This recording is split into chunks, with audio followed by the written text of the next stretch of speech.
नमस्कार, ओमकार न्यूज देख रहे हैं आप। आपके साथ मैं हूं आस्था श्रीवास्तव। रुक करते हैं अब खबरों का।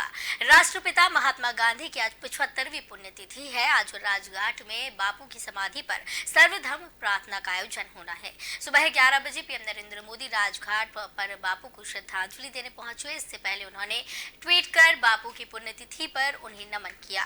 पीएम ने कहा कि वो उनके गहन विचारों को याद करते हैं। 30 जनवरी की तारीख देश के इतिहास में काले दिन के तौर पर दर्ज है। पीएम मोदी ने कहा, मैं बापू को उनकी पुण्यतिथि पर नमन करता हूं और उनके गहन विचारों को याद करता हूं। मैं उन सभी लोगों को श्रद्धांजलि देता हूं जो राष्ट्र की सेवा में शहीद हुए। बापू के बलिदानों को कभी भुलाया नहीं जाएगा और विकसित भारत के लिए काम करने के हमारे संकल्प को मजबूत करते रहेंगे। केंद्रीय रक्षा मंत्री राजनाथ सिंह ने भी बापू की पुण्यतिथि पर श्रद्धांजलि अर्पित की है। उन्होंने ट्वीट कर कहा कि विश्व शांति और भारत की प्रगति का जो मार्ग उन्होंने दिखाया वो आज बहुत प्रासंगिक है। उनकी प्रेरणा से ही आज एक नए और आत्म भारत का निर्माण हो रहा है। तो बताते चले कि राजघाट पर पीएम नरेंद्र मोदी पहुंचे हैं और इस दौरान उन्होंने महात्मा गांधी को श्रद्धांजलि दी है।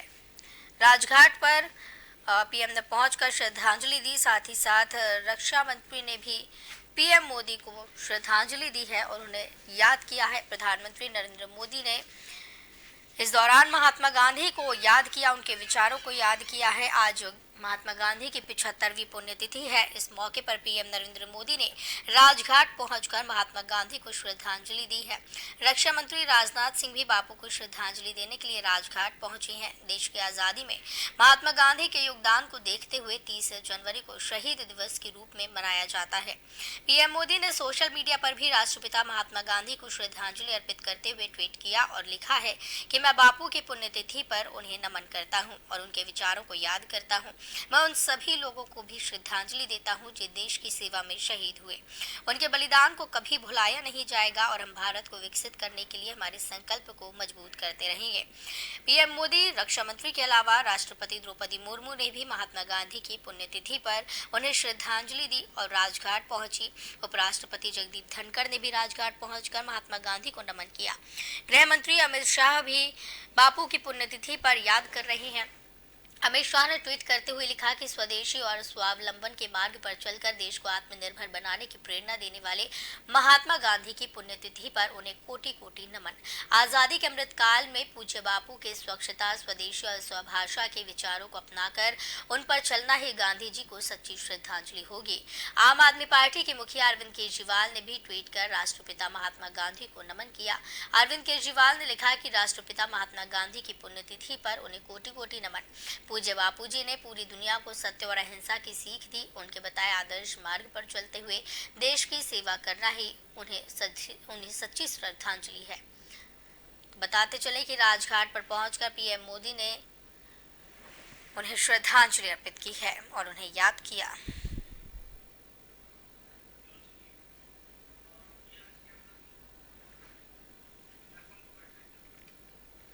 पीएम मोदी के खिलाफ एजेंडे से ब्रिटेन में भारी आक्रोश देखने को मिल रहा है। बीबीसी मुख्यालय के बाहर डॉक्यूमेंट्री के विरोध में प्रदर्शन किया जा रहा है। गुजरात दंगों को लेकर बनाई गई बीबीसी की डॉक्यूमेंट्री का दुनिया भर में विरोध किया जा रहा है। विदेशों में रहने वाले भारतीयों समेत अन्य लोगों ने भी इस मुद्दे पर बीबीसी पर पक्षपातपूर्ण पत्रकारिता करने का आरोप लगाया है। इसी क्रम में शनिवार को अमेरिका में रहने वाले भारतीय प्रवासियों ने कैलिफोर्निया के सैन फ्रांसिस्को खाड़ी क्षेत्र के फ्रेमोंट में BBC documentary series India the Modi question के खिलाफ विरोध प्रदर्शन किया। जानकारी के मुताबिक यहां इंडियन डायस्पोरा के बैनर तले करीबन 50 सदस्यों ने नारेबाजी करते हुए फ्रेमोंट की सड़कों पर मार्च निकाला। प्रदर्शन कर रहे भारतीय प्रवासियों का कहना था कि वो लोग बीबीसी की भयावह और पक्षपातपूर्ण डॉक्यूमेंट्री को स्वीकार करते हैं। फ्रेमोंट में मार्च करते समय प्रवासियों ने बीबीसी पर पक्षपाती और नस्लवादी होने के आरोप लगाए। इस दौरान लोगों ने बीबीसी के विरोध वाले बैनर भी पकड़ रखे थे। भारतीय डायस्पोरा ने विरोध करते हुए कहा कि बीबीसी अपनी वायस्ड डॉक्यूमेंट्री के जरिए एक प्रोपेगेंडा फैला रही है। एक फेक प्रोपेगेंडा इस दौरान फैलाने की कोशिश की जा रही है।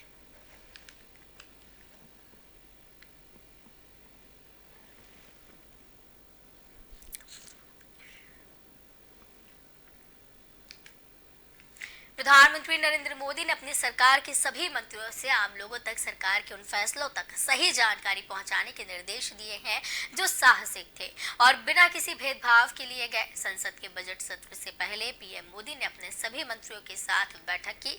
पीएम ने धारा 370 खत्म करने और राम मंदिर विवाद के शांतिपूर्ण समाधान जैसे मुद्दों का जिक्र करते हुए निर्देश दिए हैं कि इन फैसलों को आम लोगों के बीच ले जाया जाए।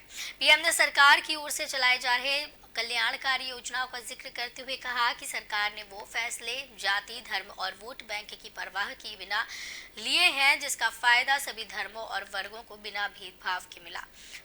मंत्रियों को संबोधित करते हुए पीएम ने कहा कि सरकार ने अंत्योदय की परिकल्पना को साकार करते हुए ये कोशिश की है कि विकास की धारा से समाज का कोई भी व्यक्तित्व और तबका अछूता नहीं रहे। प्रधानमंत्री नरेंद्र मोदी ने अक्सर सार्वजनिक मंचों से कहा कि उनकी सरकार ने बिना किसी भेदभाव के सरकार की कल्याणकारी योजनाओं को जरूरतमंद लोगों तक पहुंचाया है, चाहे उज्ज्वला योजना के तहत मुफ्त गैस सिलेंडर हो या फिर प्रधानमंत्री आवास योजना। बैठक में पीएम ने कहा कि अगले 25 सालों के काल में देश की तरक्की के लिए सबको मेहनत करने की जरूरत है। सूत्रों के मुताबिक बैठक के दौरान सोशल मीडिया पर कुछ मंत्रियों की सक्रियता में कमी को लेकर प्रधानमंत्री थोड़े नाराज दिखे। उन्होंने कहा कि कुछ मंत्रियों के इंस्टाग्राम पर अकाउंट तक नहीं है। मोदी ने कहा कि सरकार का संदेश जन जन खासकर युवाओं तक पहुंचाने में सोशल मीडिया सबसे बड़ा वाहक बन सकता है, क्योंकि युवा वर्ग मोबाइल से हमेशा जुड़ा रहता है। बैठक में सभी विभागों के सचिवों को भी आमंत्रित किया गया था।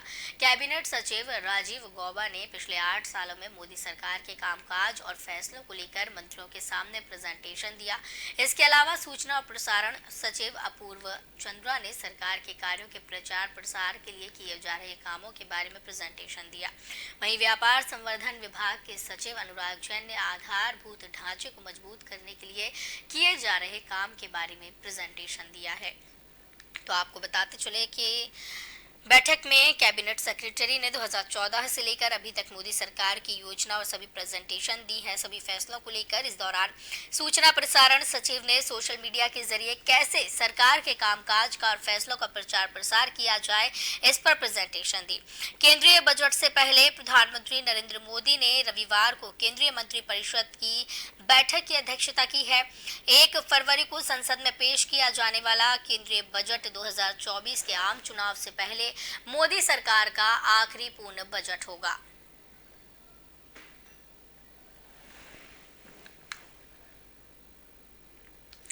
तो बता दें एएसआई गोपाल दास ने गोली मार दी है। पीएम मोदी ने इस पर शोक जताया है। ब्रजराज नगर में 10 से 15 हजार समर्थकों की एक जनसभा के दौरान मंत्री पर गोली चलाई गई। जब मंत्री को फूलों का गुलदस्ता दिया जा रहा था तभी पुलिसकर्मी ने उनके सीने पर 2 राउंड फायरिंग की। इसके बाद उन्हें हॉस्पिटल ले जाया गया जहां सीएम नवीन पटनायक उनका हाल लेने के लिए पहुंचे।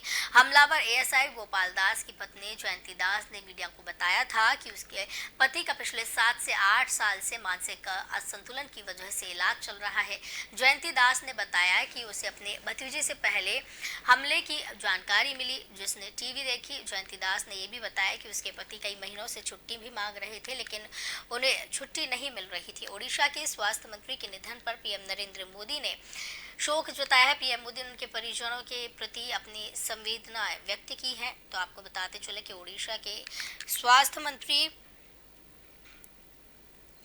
का निधन हो गया है और इस दौरान पीएम मोदी ने शोक व्यक्त किया है और उड़ीसा के स्वास्थ्य मंत्री को एक गोली मारी गई थी जिसके बाद जब उनका इलाज चल रहा था तो उनका निधन हुआ। मुख्यमंत्री नवीन पटनायक ने मंत्री नाबा दास के दुर्भाग्यपूर्ण निधन पर शोक व्यक्त किया है।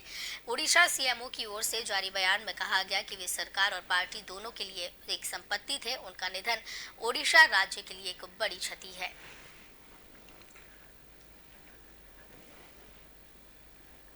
नई दिल्ली के इंदिरा गांधी हवाई अड्डे पर रविवार को सीआईएसएफ कर्मियों ने 64 लाख रुपए मूल्य की विदेशी मुद्रा के साथ एक भारतीय यात्री को पकड़ा है। यात्री कथित तौर पर अपने ट्रॉली बैग के हैंडल में विदेशी मुद्रा छिपाकर बैंकॉक जा रहा था।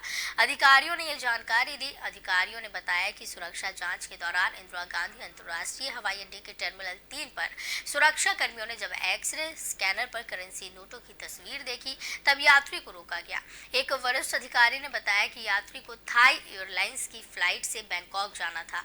अधिकारी ने बताया कि सीआईएसएफ कर्मियों ने छिपे हुए नोटों को निकालने के लिए पेचकस का इस्तेमाल किया।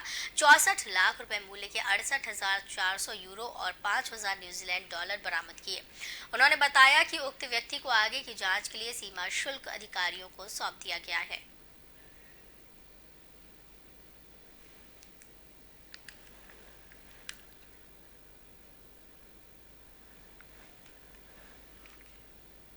ईरान पर 24 घंटे के अंदर दूसरा बड़ा हमला हुआ है। ईरान के ट्रकों के काफिले पर एयर स्ट्राइक किया गया है। सीरिया इराक बॉर्डर पर ट्रकों पर बमबारी की खबर है। जानकारी के मुताबिक ईरान के 6 ट्रकों पर प्लेन से बम गिराए गए।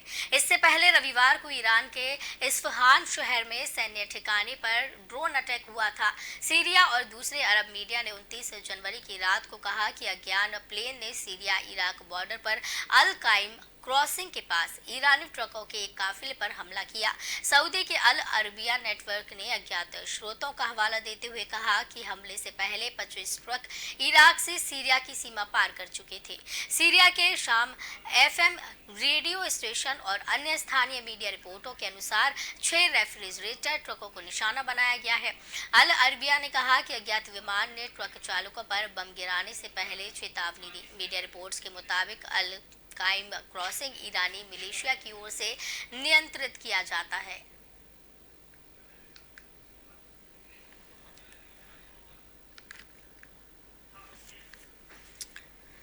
तो आपको बता दें कि ईरान के सैन्य ठिकानों पर ड्रोन हमला किया गया है।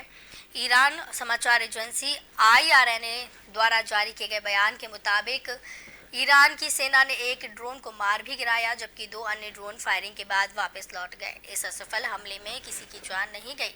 हालांकि सैन्य ठिकाने की छत को मामूली नुकसान हुआ। बताया जा रहा है कि इसके पहले इस्फहान में एक सैन्य ठिकाने पर हमला किया गया था। इस दौरान भी कहा गया था कि ईरान में हमले बढ़ते हुए नजर आ रहे हैं।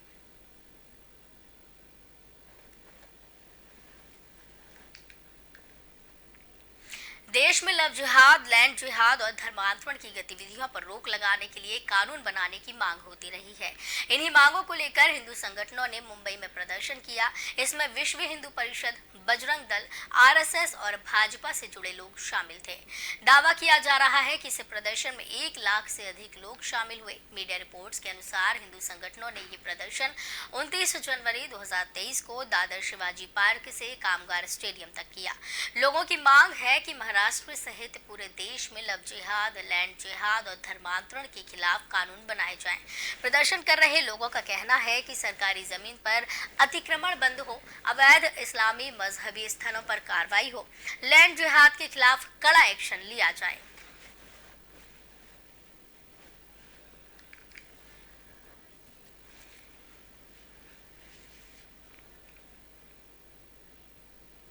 कोची इंटरनेशनल एयरपोर्ट पर रविवार को अचानक एक बड़ा संकट आ खड़ा हुआ। एयर इंडिया एक्सप्रेस के एक विमान के उतरने के दौरान हाइड्रोलिक ने काम करना बंद कर दिया, जिसकी वजह से रविवार रात कोची अंतर्राष्ट्रीय हवाई अड्डे पर कुछ देर के लिए पूर्ण आपात स्थिति घोषित की गई। ये विमान शारजाह से आया हुआ था। CIAL के एक प्रवक्ता ने ये जानकारी दी है।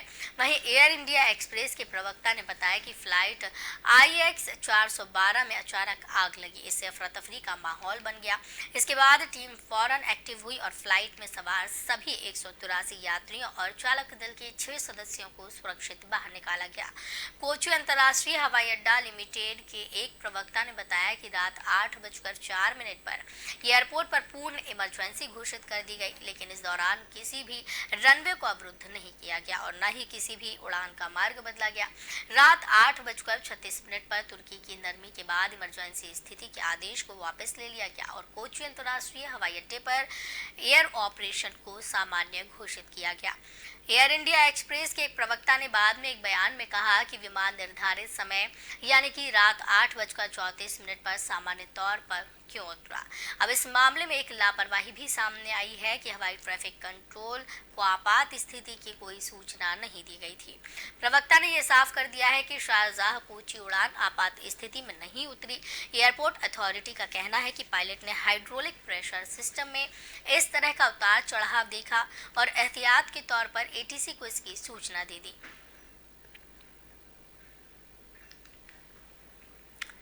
तो आपको बताते चले कि शारजाह से एक फ्लाइट आ रही थी। इसी दौरान आपात स्थिति घोषित कर दी गई है। शारजाह कोची उड़ान लेट नहीं हुई है, समय में उतरी, लेकिन इस पर भी एक बड़े सवाल खड़े हो रहे हैं। इमरजेंसी की स्थिति यहाँ पर पैदा हुई, लेकिन आदेश को वापस ले लिया गया और कोची अंतर्राष्ट्रीय हवाई अड्डे पर एयर ऑपरेशन को सामान्य बाद में घोषित किया गया था। एयर इंडिया एक्सप्रेस के एक प्रवक्ता ने बाद में एक बयान भी दिया है कि विमान निर्धारित समय पर उतरा है।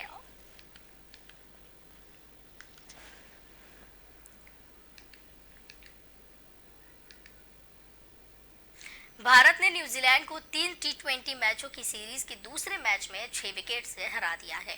दोनों टीमों के बीच ये मैच लखनऊ में खेला गया। वहीं इस जीत के बाद 3 टी20 मैचों की सीरीज 1-1 से बराबर हो गई है। अब दोनों टीमों के बीच सीरीज का आखिरी मैच अहमदाबाद के नरेंद्र मोदी स्टेडियम में खेला जाएगा। बहरहाल इस मैच में पहले बल्लेबाजी करने उतरी न्यूजीलैंड टीम 20 ओवर में 8 विकेट पर महज 99 रन बना सकी। इस तरह टीम इंडिया को जीत के लिए 100 रनों का लक्ष्य मिला था। भारतीय टीम ने 19.5 ओवर में 4 विकेट पर 101 रन बनाकर मैच अपने नाम किया। बहरहाल इस मैच का एक वीडियो सोशल मीडिया पर तेजी से वायरल हो रहा है। दरअसल भारत के लिए सूर्य कुमार यादव ने विनिंग शॉट लगाया। सूर्य कुमार यादव ने चौका मारकर भारत को जीत की दहलीज तक पहुंचाया। इसके बाद सूर्य कुमार यादव ने हार्दिक पांड्या को गले से लगा लिया। अब ये वीडियो सोशल मीडिया पर खूब वायरल हो रहा है। तो वहीं बीसीसीआई ने अपने ऑफिशियल ट्विटर पर वीडियो शेयर किया। क्रिकेट के फैंस वीडियो पर कमेंट्स कर रहे हैं, लगातार अपनी प्रतिक्रियाएं दे रही हैं। हालांकि भारतीय टीम को जीत के लिए महज 100 रन बनाने थे, लेकिन न्यूजीलैंड के गेंदबाजों ने शानदार गेंदबाजी का नजारा पेश किया। टीम इंडिया को 19.5 ओवर में ही जीत मिल सकी। भारत के लिए सूर्य कुमार यादव ने सबसे ज्यादा रन बनाए। सूर्य कुमार यादव 31 गेंदों पर 26 रन बनाकर नाबाद लौटे। वहीं भारतीय टीम के कप्तान हार्दिक पांड्या 20 गेंदों पर 15 रन बनाकर नाबाद रहे। सूर्य कुमार यादव को प्लेयर ऑफ द मैच चुना गया।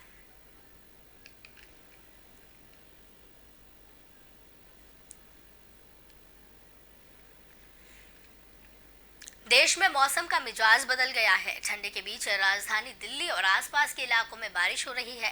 दिल्ली एनसीआर के कई इलाकों में देर रात बारिश से मौसम सर्द हो गया। मौसम विभाग ने देर रात बताया कि राजधानी में हल्की से मध्यम बारिश होने की संभावना है।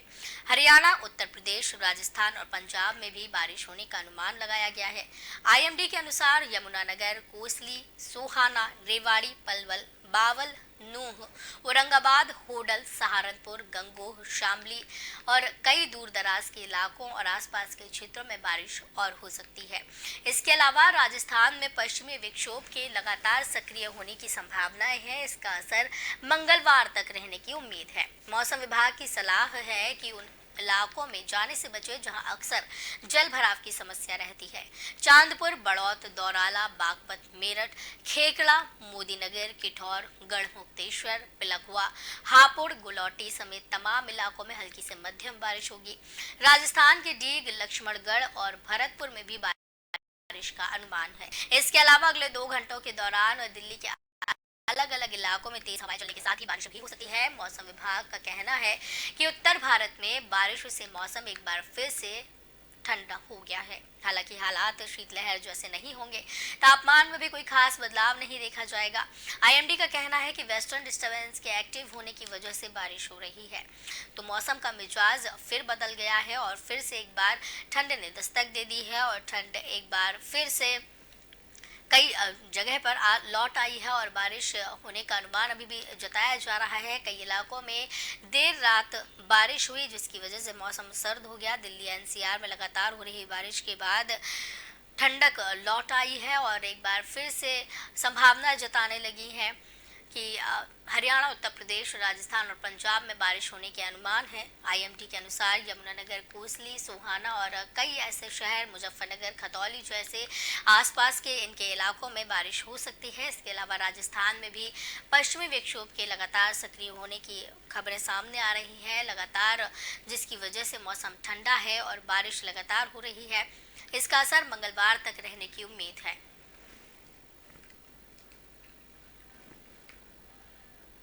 तो खबरों का सिलसिला लगातार जारी रहेगा। मुझे दीजिए इजाजत, आप बने रहिए ओमकार न्यूज के साथ।